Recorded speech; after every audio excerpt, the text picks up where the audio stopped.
नमस्कार। नरेंद्र मोदी सरकार के अंतरिम वित्त मंत्री के अंतरिम बजट में सरकार ने सबको खुश करने की कोशिश की, चाहे वो किसान हो, कामगार हो, मजदूर हो या मिडिल क्लास। यानी वो बड़ा तबका जो चुनाव के दिन वोट डालने निकलता है, सबके लिए कुछ ना कुछ फील गुड है। साफ है, प्रधानमंत्री को सिर्फ और सिर्फ आने वाले लोकसभा चुनाव ही सामने नजर आ रहे थे। बजट देखकर लगा ये प्रधानमंत्री कुशल री इलेक्शन योजना हो। आज भी उस बात में इसी चुनावी बजट पर बेबाक, बेखौफ और निष्पक्ष विश्लेषण। पहली नजर में देखें तो इस बजट ने राहुल गांधी के मिग यानी मिनिमम इनकम गारंटी को सीधी चुनौती दी है।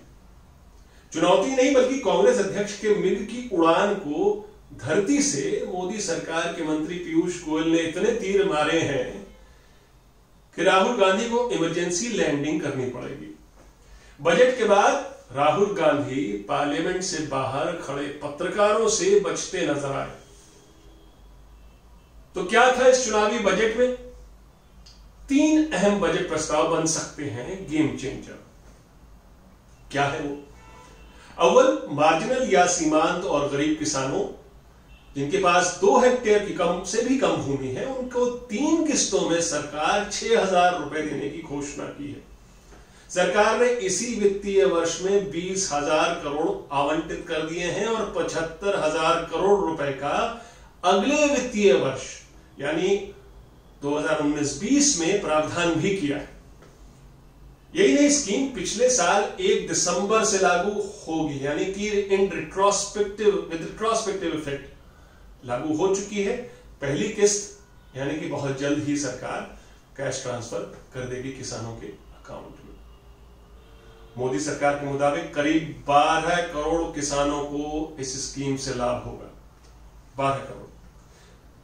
यही नहीं बल्कि नेचुरल कैलेमिटी की वजह से लोन दर में 2% का रिबेट और समय से लौटाने पर और 3% का, यानी कि कुल 5% का रिबेट उन किसानों को इनकी फसल सैलाब में, सूखे के कारण, नेचुरल कैलेमिटी की वजह से बर्बाद हो जाती है।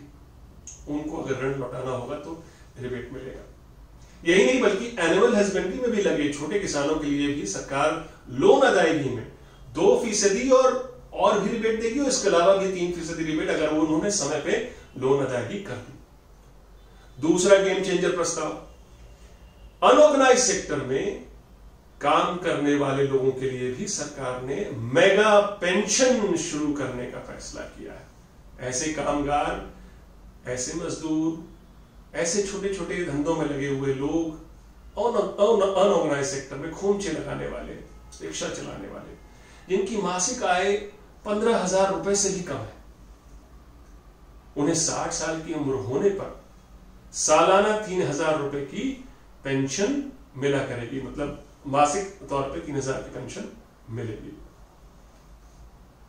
60 साल की उम्र होने पर। सरकार के मुताबिक ऐसे करीब 42 करोड़ लोग हैं अनऑर्गेनाइज सेक्टर में। जाहिर है सरकार आयुष्मान भारत के साथ साथ इस स्कीम को भी चुनावी कैंपेन के दौरान भुनाएगी। 2 महीने बाद चुनाव की घोषणा महीने के बाद हो जाएगी। तीसरा game changer plan middle class को लेकर है। एक तो यह कि ग्रेच्युटी की लिमिट 10 लाख से बढ़ाकर 30 लाख 20 लाख ऑलरेडी हो चुकी है। दूसरा, लोअर मिडिल क्लास जिनकी इनकम 5 लाख है या इन्वेस्टमेंट मिलाकर ग्रॉस इनकम 6.5 लाख बनती है, उन्हें अब टैक्स नहीं देना पड़ेगा। स्टैंडर्ड डिडक्शन 10,000 और बढ़ा दिया। यही नहीं बल्कि रेंटल इनकम की आय पर टीडीएस सीमा 1,80,000 से बढ़ाकर 2,40,000 कर दी गई है।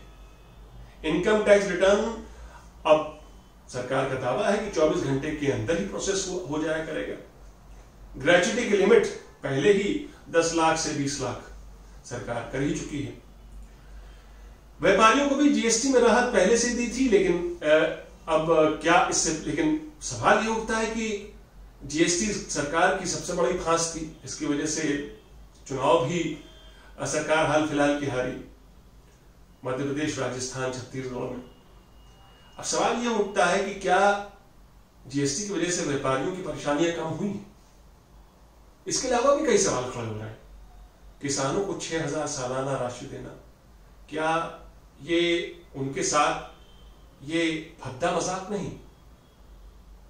चैनलों पर किसानों की प्रतिक्रिया भी काफी तीखी थी। कांग्रेसी नेता शशि थरूर ने भी इसको लेकर सरकार पर निशाना साधा। टीडीपी सांसद भावेश चौधरी ने तो यहां तक कहा कि यह बजट नहीं है, ये जो 5 साल में मोदी सरकार ने लोगों को जख्म दिए हैं उस पर अब वो बैंड एड लगाने की कोशिश कर रही है। लेकिन क्या इन्हीं सब वोट बैंक को साधने के लिए ही राहुल गांधी ने मिग का सपना नहीं दिखाया था अभी हाल फिलहाल रायपुर की रैली में? मोदी सरकार ने आज अपना ब्रह्मास्त्र निकाल लिया। सरकार इन 2 स्कीमों के जरिए करीब 55 करोड़ लोगों को डायरेक्ट ट्रांसफर देने का फैसला कर चुकी है। किसानों को अभी से और मजदूर और कामगार को पेंशन के जरिए 60 साल के बाद, या अगर जो अब 60 साल का हो चुका है उसको पेंशन मिलनी शुरू हो जाएगी। राहुल के मिग के टारगेट पर भी तो शायद अमूमन इतने ही लोग थे, करीब 40 से 45-50 करोड़ लोग। तो अब समझ में आ रहा है कि राहुल ने जल्दबाजी क्यों दिखाई थी मिग को के बारे में ऐलान करने की। उनको कहीं भनक मिल गई थी कि मोदी कुछ ऐसा ही अनाउंसमेंट बजट के दौरान कर सकते हैं, और जो कि मोदी ने किया भी। लेकिन राहुल और मोदी दोनों से पूछा जाए कि इस सब स्कीम के लिए जो आपने ये फुलझड़ियां लगा दी हैं स्कीम की, सबके लिए कुछ ना कुछ अपने झोले में से निकाल के दिया है, इसके लिए पैसे कहां से आएंगे? तो एक कहेगा सरकार में आएंगे तब बताएंगे, और मोदी सरकार ने कहा बस हो जाएगा, हम पर भरोसा रखिए। अगर राहुल का मिग खालिस वोट बैंक राजनीति है तो मोदी कैसे पीछे रहते? मोदी सरकार की कॉन्फिडेंस भी देखिए आप, उसकी दाद देनी पड़ेगी। अपना भाषण खत्म करते करते पीयूष गोयल ने सरकार का 2030 का विजन भी सदन के सामने रख दिया। यानी मोदी सरकार ये मान बैठी है कि दोबारा जीत तो पक्की है। वैसा ही कॉन्फिडेंस जैसा राहुल गांधी के मिग ऐलान में दिखा था।